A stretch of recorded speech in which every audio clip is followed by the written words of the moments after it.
Hello students, कैसे हैं आप सब। आई होप आप सभी अच्छे होंगे। मैं आरती आप सभी का अपने परिवार फिजिक्स गुरु पर हार्दिक स्वागत करती हूं, जहां पर हम पढ़ते हैं ग्रेजुएशन के लिए केमिस्ट्री और फिजिक्स। और आज की क्लास है बीएससी फर्स्ट ईयर के लिए, जिसमें हम पढ़ रहे हैं new syllabus BSc first year का। तो ये चल रही है हमारी first book fundamentals of chemistry की यूनिट थर्ड में हम अब तक पढ़ चुके हैं हमारे काफी सारे टॉपिक्स, जैसे हमारा इफेक्टिव न्यूक्लियर चार्ज क्या था, स्लेटर रूल पढ़ चुके हैं हम, और हमारे कुछ टॉपिक जैसे हम एटॉमिक रेडियस पढ़ चुके हैं। तो रेडियस में जब हमने कल एटॉमिक रेडियस पढ़ी थी तो हमने उसमें देखा था कि हमारी जो एटॉमिक रेडियस थी थ्री पार्ट्स में डिवाइड की गई है। उसके जो टाइप्स थे थ्री टाइप्स थे उसके।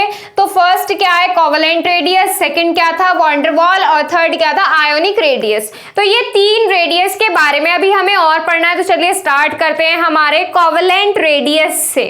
तो देखिए कोवेलेंट रेडियस क्या है।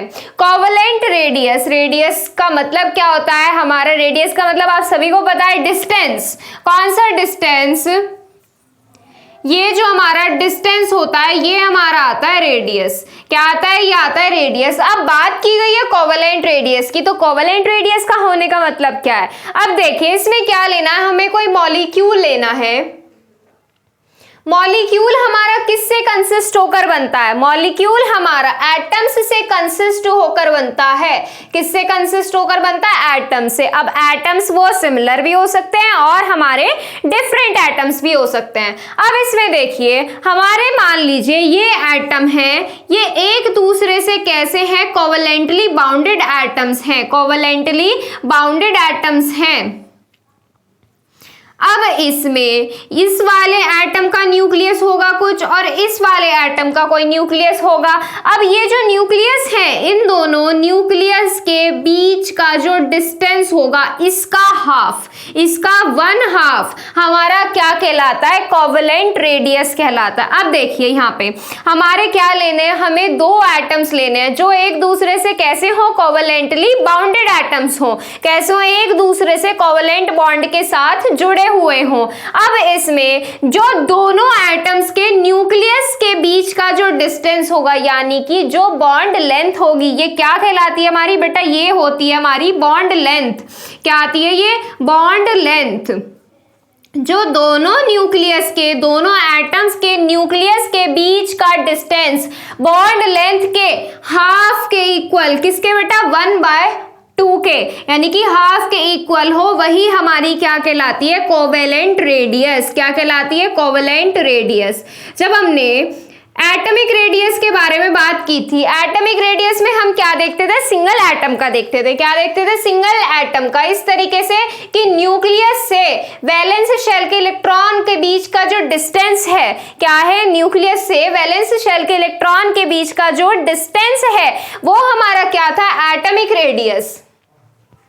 एटॉमिक रेडियस में किसकी बात कर रहे थे, सिंगल एटम की। अब बात आ जाते हैं कोवेलेंट रेडियस की। कोवेलेंट रेडियस में बेटा क्या लेना है हमें, मॉलिक्यूल। मॉलिक्यूल किससे बनता है, हमारा एटम से मिलकर मॉलिक्यूल बनता है।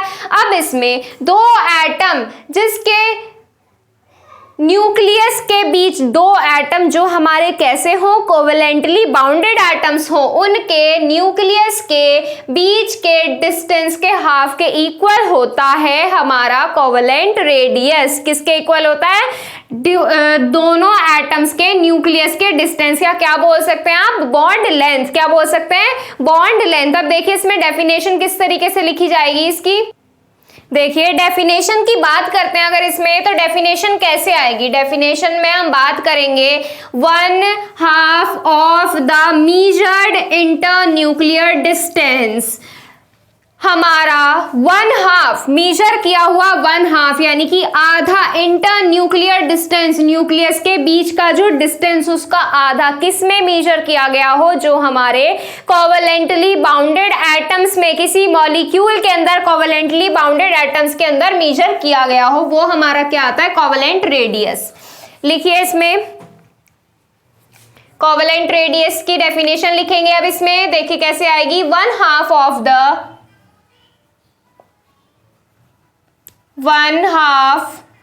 of the measured internuclear distance, measured internuclear distance measured internuclear distance between two covalently bounded atoms, between two covalently bounded atoms, two covalently bounded atoms in a molecule, molecule के अंदर ही तो हमारे atoms होते हैं, यानी कि मॉलिक्यूल किससे बना होता है, हमारे एटम से मिलकर बना होता है ना। Molecule is called covalent radius. क्या कहलाती है वो हमारी कोवेलेंट रेडियस।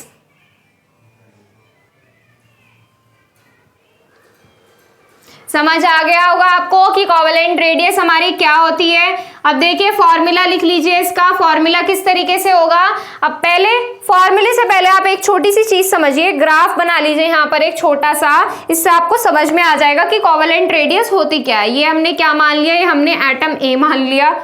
क्या मान लिया हमने, एटम ए, जो हमारा कोवेलेंटली बाउंडेड है एटम बी से। किससे बाउंडेड है, एटम बी से। अब इसका क्या है, इसका न्यूक्लियस है, एटम ए का कोई न्यूक्लियस है, एटम बी का कोई न्यूक्लियस है। न्यूक्लियस होता है बेटा नाभिक। क्या होता है, नाभिक या केंद्र, हमारे केंद्र एटम का। इनके बीच का जो डिस्टेंस है, क्या है, इनके बीच का जो डिस्टेंस है, ये डिस्टेंस बेटा क्या कहलाता है, ये होता है हमारा बॉन्ड लेंथ। क्या होता है, ये बॉन्ड लेंथ होता है, बॉन्ड लेंथ। अब देखो कोवेलेंट रेडियस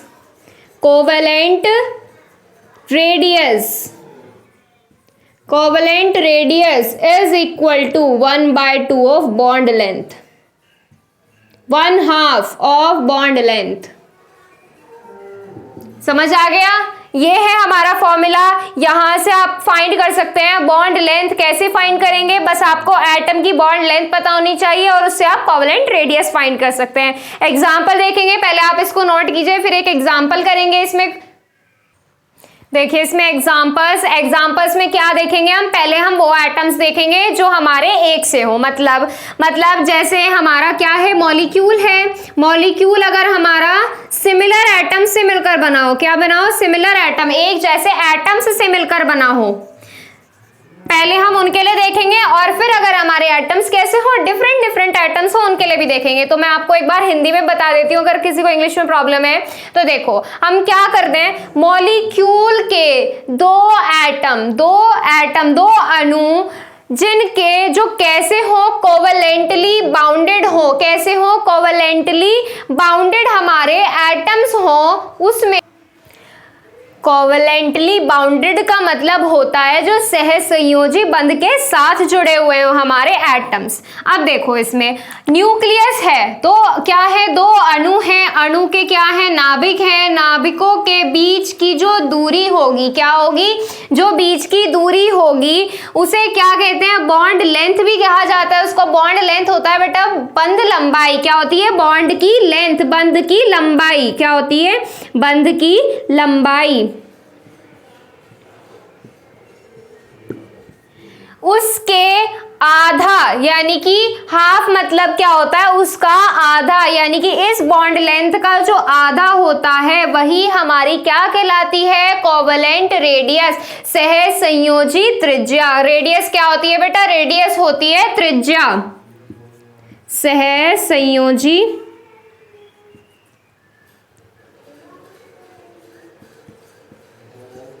रेडियस क्या होता है बेटा, त्रिज्या।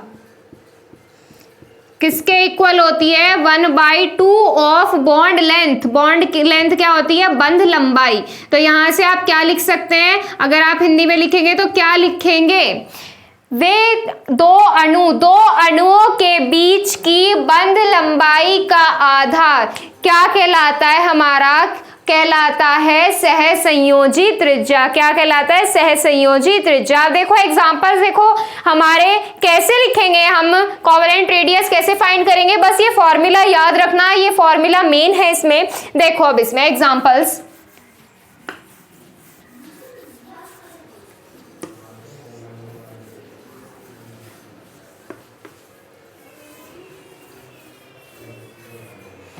एग्जाम्पल्स में देखो, सबसे कॉमन एग्जाम्पल लेंगे हम। कॉमन एग्जाम्पल क्या? कार्बन कार्बन बॉन्ड के बीच देखते हैं। कार्बन कार्बन के बीच देखते हैं कि कैसे बनता है। कार्बन की वैलेंसी होती है 4। अब आपके मन में ये सवाल आ रहा होगा कि ये एरो से क्या बना दिया? बेटा ये एरो नहीं है, ये बॉन्ड है। क्या है? ये बॉन्डिंग रिप्रेजेंट किया हमने, कार्बन की वैलेंसी कंप्लीट की है। कार्बन की वैलेंसी कंप्लीट किया है यहां से। देखिए अब इसमें हमें क्या करना है, इसमें कोवेलेंट रेडियस बतानी है। क्या बतानी है? कोवेलेंट रेडियस बतानी है। देखिए हमारे कार्बन और कार्बन के कोवेलेंट रेडियस बताने के लिए पहले हमें क्या पता होनी चाहिए? उसकी बॉन्ड लेंथ, यानी कि बंध की लंबाई पता होनी चाहिए। जो कार्बन कार्बन के बीच कोवेलेंट बॉन्ड लेंथ होती है वो हमारी होती है 1.54 एंगस्ट्रॉम। क्या होती है? 1.54 एंगस्ट्रॉम। बॉन्ड लेंथ कितनी होती है? 1.54 एंगस्ट्रॉम होती है उसकी bond length. Covalent radius find कर सकते हो आप। सहसंयोजी त्रिज्या कैसे निकालोगे? यहां से आप यहां पे वैल्यू रख दो। क्या वैल्यू रखोगे? Covalent radius is equal to 1.54/2। क्या आ जाएगा? यहां से सॉल्व करके देखो, इसका आंसर बताइए क्या आएगा यहां से। इसका आ जाएगा 0.77 एंगस्ट्रॉम। कितनी आ जाएगी? 0.77 एंगस्ट्रॉम। जो रेडियस होती है बेटा वो हमारी उसकी जो यूनिट होती है ना वो एंगस्ट्रॉम होती है। एंगस्ट्रॉम क्या होती है? उसकी यूनिट होती है। तो यहां से एक के लिए देख चुके हैं, देखो अब दूसरे के लिए भी और देख लीजिए। दूसरे के लिए देख लीजिए और Cl के लिए ले लो। अब Cl बॉन्ड के लिए कोवेलेंट रेडियस फाइंड कीजिए। कैसे आएगी कोवेलेंट रेडियस? Cl क्लोरीन के लिए इनकी बॉन्ड लेंथ देखिए, बॉन्ड लेंथ होती है इसकी 1.98। कोवेलेंट रेडियस निकाल सकते हो यहां से। कितनी हो जाएगी? 1.98/2। कितनी हो जाएगी? 1.98/2। सॉल्व करोगे कितना आएगा? सॉल्व करोगे तो यहां से आ जाएगा 0.9 और आगे क्या आ जाएगा? 0.99 एंगस्ट्रॉम।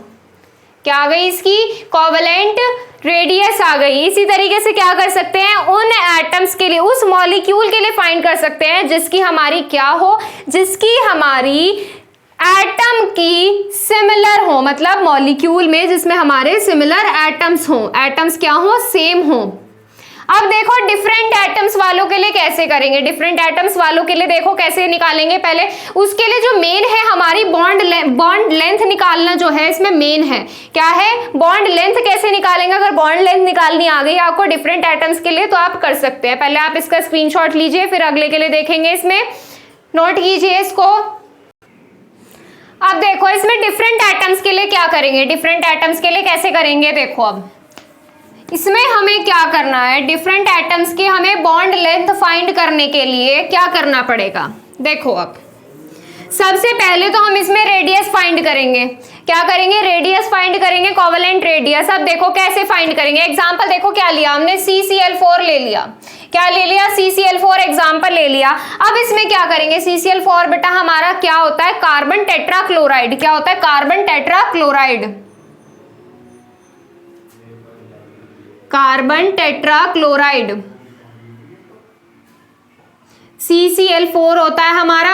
अब इसमें देखो हम क्या करेंगे, इसमें सबसे पहले हमें कोवेलेंट रेडियस फाइंड करनी पड़ेगी। क्या फाइंड करनी पड़ेगी? Covalent radius. कार्बन की अभी निकाली थी हमने, क्लोरीन की अभी निकाली थी। क्या निकाली थी? कोवेलेंट रेडियस निकाली थी। कार्बन की कितनी आई थी हमारी? कार्बन की कोवेलेंट रेडियस कितनी आई थी? 0.77 आई थी एंगस्ट्रॉम में। और हमारी किसके लिए निकाली थी? Cl के लिए। Cl के लिए हमारी कितनी आई थी कोवेलेंट रेडियस? Cl के लिए हमारी आई थी 0.99। कितनी आई थी? 0.99 एंगस्ट्रॉम आई थी हमारी। अब इसमें देखो बॉन्ड लेंथ कैसे निकालेंगे। इसमें सबसे पहले हमें कोवेलेंट रेडियस निकालेंगे CCl4 की। CCl4 की कोवेलेंट रेडियस कैसे निकलेगी? देखो पहले इसमें हमें क्या करना है, एक कार्बन लेना है। कार्बन क्या लेंगे? कार्बन के लिए हमें क्या बतानी है? कार्बन के लिए पहले हम बताएंगे इसकी कोवेलेंट रेडियस। क्या बताएंगे? Covalent radius. कार्बन के लिए कोवेलेंट रेडियस कितनी होती है 0.77 एंगस्ट्रॉम। और फिर हम बताएंगे क्लोरीन के लिए कोवेलेंट रेडियस कितनी होती है, क्लोरीन के लिए होती है हमारी 0.99 एंगस्ट्रॉम। अब इसमें देखो हमने क्या किया, कोवेलेंट रेडियस निकाल ली। अब जो हमारी बॉन्ड लेंथ निकलेगी, हमारी जो बॉन्ड लेंथ होगी CCl के बीच जो होगी, C और Cl के बीच जो होगी वो किसके होगी, वो इन दोनों के सम के इक्वल होगी, इन दोनों के जोड़ के इक्वल होगी। इसको ऐड करेंगे, कितना आएगा, यहां से ऐड करके बताइए कितना आएगा, 1.76 एंगस्ट्रॉम क्या आ गई हमारी, कार्बन और क्लोरीन के बीच की बॉन्ड लेंथ आ गई। क्या आ गई, कार्बन और क्लोरीन के बीच की बॉन्ड लेंथ आ गई। जब यहां से हमने बॉन्ड लेंथ निकाल ली, बॉन्ड लेंथ हमारी पता चल गई, बॉन्ड लेंथ क्या आ गई हमारी, ये है। और कोवेलेंट रेडियस निकाल सकते हो यहां से,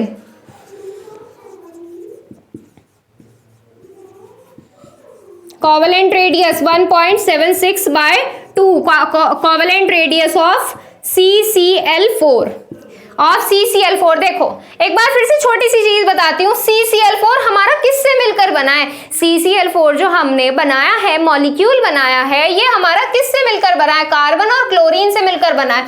तो हम क्या करेंगे, इन दोनों के लिए कोवेलेंट रेडियस फाइंड करेंगे, इन दोनों के लिए अलग अलग निकालेंगे, अलग अलग निकाल के क्या करेंगे, उसको ऐड करके उसकी बॉन्ड लेंथ फाइंड करेंगे। क्या फाइंड करेंगे, बॉन्ड लेंथ फाइंड करेंगे। और फिर जब हमारे कार्बन और क्लोरीन की बॉन्ड लेंथ आ जाएगी, कैसे आई बॉन्ड लेंथ, दोनों को ऐड करके फिर हमने क्या किया, पूरे कंप्लीट के लिए यानी कि CCl4 के लिए क्या निकाल लिया हमने, हमारी सहसंयोजी बंद सहसंयोजी त्रिज्या कोवेलेंट रेडियस निकाल ली। इतना समझ आ गया, नोट कीजिए इसको। अब आपके मन में एक सवाल ये भी आ रहा होगा क्या कि हमने पहले कोवेलेंट रेडियस क्यों निकाली और फिर कोवेलेंट रेडियस से यहाँ पे बॉन्ड लेंथ कैसे आ गई। अब इसमें देखो, जो हमारे कार्बन टेट्राक्लोराइड की जो हमारी बॉन्ड लेंथ होती है, CCl4 की जो हमारी बॉन्ड लेंथ होती है, CCl4 की बॉन्ड लेंथ हमारी एक्सपेक्ट कर ली जाती है, मान ली जाती है, किसके इक्वल मान ली जाती है, sum of covalent radius of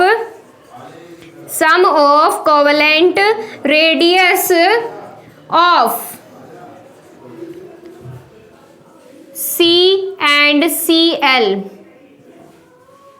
carbon और क्लोरीन की जो कोवेलेंट रेडियस का सम होता है उसके इक्वल हमारी मान ली जाती है CCl4 की बॉन्ड लेंथ। इसलिए हमने यहाँ से दोनों की अलग अलग क्या निकाली, कोवेलेंट रेडियस हमने अभी पहले एग्जांपल्स में निकाली थी, दोनों के लिए अलग अलग कोवेलेंट रेडियस निकाली, फिर उनको ऐड किया और यहाँ से हमारी क्या आ गई, ये बॉन्ड लेंथ आ गई। क्या आ गई, बॉन्ड लेंथ आ गई। और बॉन्ड लेंथ जब हमने फाइंड कर ली तो यहाँ से हमने क्या निकाल लिया, यहाँ से कोवेलेंट रेडियस निकाल ली, ये रही हमारी इधर।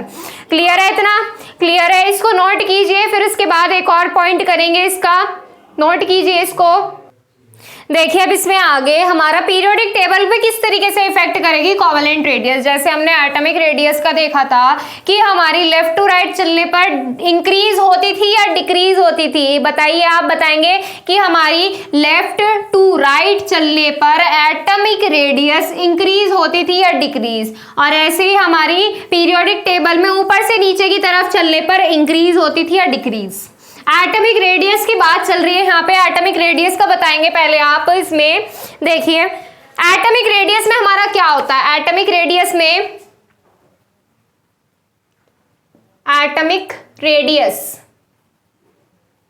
ये हमारी, इसमें अगर हम अपवर्ड टू डाउनवर्ड चलते थे तो हमारी रेडियस, एटॉमिक रेडियस इंक्रीज होती थी। क्या होती थी, इंक्रीज होती थी। क्यों, क्योंकि हमारे नंबर ऑफ शेल्स क्या होते थे, इंक्रीज होते थे अपवर्ड टू डाउनवर्ड। और हमारा लेफ्ट टू राइट चलने पर क्या होती थी, डिक्रीज होती थी। क्या होती थी, हमारी एटॉमिक रेडियस डिक्रीज होती थी। इतना समझ आ गया। अब इसमें हमारी देखिए बात करें अगर हमारे कोवेलेंट रेडियस की, कोवेलेंट रेडियस भी हमारे ग्रुप में किस तरीके से इफेक्ट करेगी, मतलब पीरियोडिक टेबल में हमारी लेफ्ट टू राइट चलने पर किस तरीके से होगी और हमारे अपवर्ड टू डाउनवर्ड चलने पर कैसे होगी। अब इसमें देखिए, इसमें भी हमारा यही है, क्या है, हमारी जो कोवेलेंट रेडियस होती है। क्या होती है? Covalent radius. वो हमारी किस में? लेफ्ट टू राइट चलने पर। कहां से? लेफ्ट टू राइट चलने पर पीरियोडिक टेबल में। Left to right. बेटा पीरियोडिक टेबल कैसी होती है? पीरियोडिक टेबल बताइए आप कैसे बनती है? पीरियोडिक टेबल ऐसे बनती है, इधर हमारा क्या होता है? एस ब्लॉक होता है, बीच में हमारा क्या होता है बेटा? डी ब्लॉक होता है, और इधर हमारा कौन सा ब्लॉक होता है? पी ब्लॉक, और हमारा सबसे नीचे कौन सा बनता है? एफ ब्लॉक बनता है। इस तरीके से पीरियोडिक टेबल बनती है। जब हम इसमें इस वाले ग्रुप से इधर की साइड से कहां चलते हैं? इधर की तरफ, यानी कि लेफ्ट टू राइट चलेंगे। बेटा ये लेफ्ट तो है, इधर देखिए लेफ्ट हैंड पर आ रहा है तो ये लेफ्ट है, और ये राइट हैंड पर आ रहा है तो राइट है। जब हम लेफ्ट टू राइट चलेंगे, कहां चलेंगे? लेफ्ट से राइट की तरफ। लेफ्ट से राइट की तरफ चलेंगे, तब हमारी कोवेलेंट रेडियस, कोवेलेंट रेडियस हमारी क्या होगी बेटा? इसमें हमारी कोवेलेंट रेडियस डिक्रीज होगी। कोवेलेंट रेडियस क्या होगी? डिक्रीज होगी।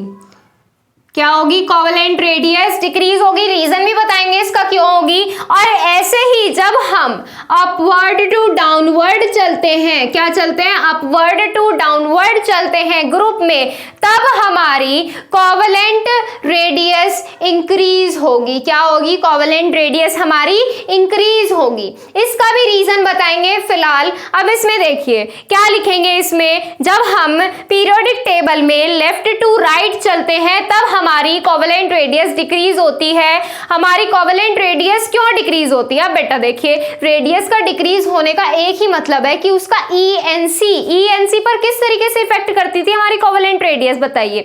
हमारी इनवर्सली डिपेंड करती थी ईएनसी पर, इफेक्टिव न्यूक्लियर चार्ज पर। अब देखो इसमें हमारा क्या है? न्यूक्लियस है। न्यूक्लियस के हमारे वैलेंस शेल पर क्या है? इलेक्ट्रॉन्स प्रेजेंट है। क्या है? इलेक्ट्रॉन्स प्रेजेंट है। अब इसमें जब हमारा ईएनसी इफेक्टिव न्यूक्लियर चार्ज बढ़ेगा, इफेक्टिव न्यूक्लियर चार्ज बढ़ने का मतलब क्या है? हमारा एटम का न्यूक्लियस वैलेंस शेल के इलेक्ट्रॉन्स को अपनी तरफ अट्रैक्ट करेगा। जब ये अपनी तरफ अट्रैक्ट करेगा तो हमारा एटम क्या होगा? श्रिंक हो जाएगा। क्या हो जाएगा? श्रिंक हो जाएगा, सिकुड़ जाएगा, और हमारा एटम जो पहले बड़ा था, एटम जो पहले बड़ा था उसका साइज क्या हो जाएगा बेटा? छोटा हो जाएगा। क्या हो जाएगा? छोटा हो जाएगा। यहाँ पर देखिए एटम क्या हो गए? सिकुड़ गए। अब इसमें पहले की अगर देखें, पहले हमारे एटम्स क्या थे? इतने बड़े थे। ये हमारे क्या थे? दो एटम थे, इसका सेंटर ये है, इसका सेंटर ये है, यानी कि नाभिक। नाभिक बोले तो बेटा क्या है यहाँ पे? न्यूक्लियस। क्या है? न्यूक्लियस। अब देखो इस पे इनके बीच का डिस्टेंस क्या है? ज्यादा है इन कंपेयर टू इनके बीच का डिस्टेंस है या नहीं है? जब हमारा ईएनसी इंक्रीज होगा, ईएनसी की वैल्यू इफेक्टिव न्यूक्लियर चार्ज पढ़ रखा है, इफेक्टिव न्यूक्लियर फोर्स बोल दीजिए या चार्ज बोल दीजिए, पढ़ रखा है बेटा हमने।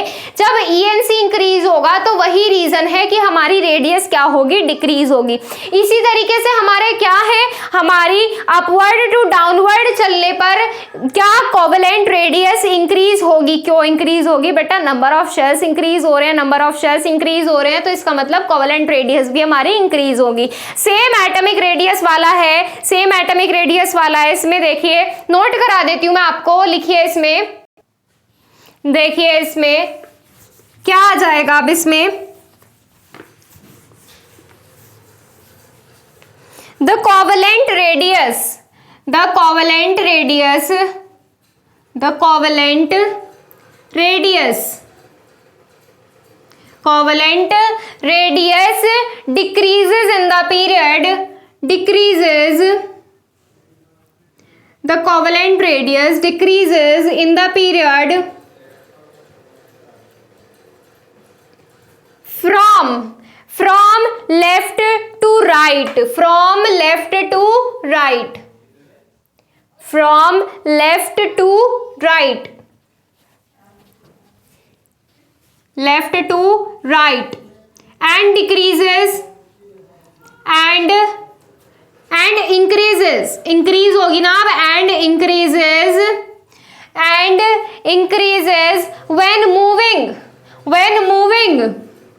when moving from top to bottom, from top to bottom, ऊपर से नीचे की तरफ, top to bottom, in any group, in any group. हमारे देखिए इसमें क्या हो रही है, पीरियोडिक टेबल में लेफ्ट टू राइट चलने पर, यानी कि लेफ्ट क्या होता है हमारा, बाएं से दाएं की ओर चलने पर, बाएं से दाएं की ओर चलने पर हमारी क्या होगी, कोवेलेंट रेडियस, कोवेलेंट रेडियस है संयोजी त्रिज्या हमारी घटती जाएगी, घटती जाएगी। क्यों घटेगी, इसमें रीजन बताएंगे। एंड इंक्रीजेस, और बढ़ती जाएगी फ्रॉम टॉप टू बॉटम, ऊपर से नीचे की तरफ चलने पर। क्लियर है इतना? रीजन लिखो, इसमें रीजन लिखो, the covalent radius, the covalent radius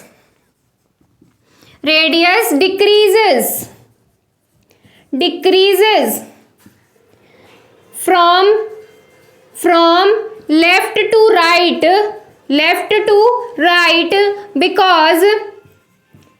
because effective nuclear charge, because increased effective nuclear charge, इस तरीके से लिखिए, because increased effective nuclear charge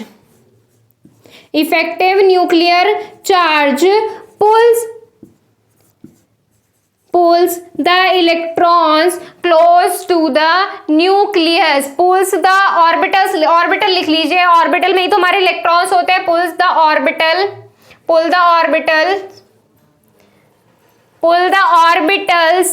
कहाँ पुल करेगा, ऑर्बिटल को न्यूक्लियस के नजदीक, ऑर्बिटल क्लोज टू न्यूक्लियस।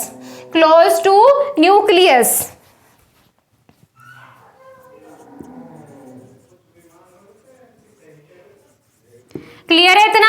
ऐसे ही हमारा क्या होगा, हमारी अगर टॉप टू बॉटम चलेंगे तो क्या होगी, कोवेलेंट रेडियस इंक्रीज होगी, कोवेलेंट रेडियस इंक्रीजेस। बेटा आप इसका स्क्रीनशॉट ले लिया होगा आपने, यहाँ पे डिक्रीज था, इसको आप लिख लिया करो साथ के साथ में।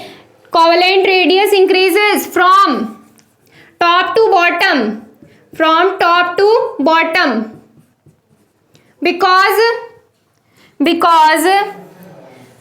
बिकॉज इसमें क्या होगा बेटा, नंबर ऑफ शेल्स क्या होंगे, नंबर ऑफ शेल्स इंक्रीज हो जाएंगे, because the number of shells increases, the number of shells increases, क्या हो जाएंगे, बढ़ते चले जाएंगे। रीजन समझ में आ गया? यहां से कंप्लीट होती है हमारी कोवेलेंट रेडियस। कल इसमें करेंगे बाकी की जो हमारी बची हुई 2 रेडियस है। अगर आपको इसमें कोई भी डाउट है तो इंस्टाग्राम पर क्लियर कर लीजिए। इंस्टाग्राम आईडी है physics_guru_India। इस आईडी को टेलीग्राम पर जाकर फॉलो कीजिए और जो भी आपके डाउट है आप मैसेज करके क्लियर कर लीजिए इसमें। देखिए, और टेलीग्राम चैनल ज्वाइन करने के लिए पहले प्ले स्टोर से टेलीग्राम इंस्टॉल करना है। इंस्टॉल करने के बाद आईडी बनाइएगा और उस पर सर्च कीजिएगा फिजिक्स गुरु इंडिया, और वहां से आप टेलीग्राम पर भी ज्वाइन हो सकते हैं। इससे आपकी कोई भी क्लास मिस नहीं होगी, आपको न्यू टाइमिंग का पहले ही से ही पता चल जाया करेगा। चलिए मिलते हैं आपसे कल बाकी की रेडियस के साथ। आज के लिए बस इतना ही। Thank you so much.